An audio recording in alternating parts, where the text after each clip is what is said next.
Hello everyone, welcome to my boring Sunday vlog. তো সানডের দিন লোকে ঘুরতে যায়, আর আমি রোজকার মতন আজকের দিনটাও ঘরে বসেই কাভার করব। যাই হোক, ঘুম থেকে উঠে জল খেয়ে আমার সকালে ডিউটিতে আমি বেরিয়ে পড়ি, যেটা হলো ডোডোকে ছাদে ঘুরতে নিয়ে যাওয়া। আর এই ছেলেটা ছাদে যাওয়া মানে মাথা খারাপ করে দেয়। দেন সামনে যেহেতু সরস্বতী পুজো, তো আমি একটা শাড়ি অর্ডার করেছিলাম, তো সেই শাড়িটাই এসেছে। অ্যান্ড গাইজ, আমি তো জাস্ট অবাক হয়ে গেছি। মিশো থেকে আমি এটা সত্যিই এক্সপেক্টই করতে পারিনি।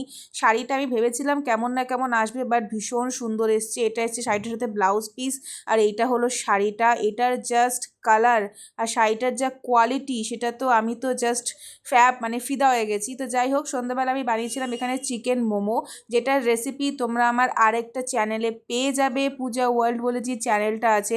তো সন্ধ্যাবেলা জমিয়ে মোমো খাওয়ার পর রাতের ডিনারটাও হয়েছিল সানডে স্পেশাল।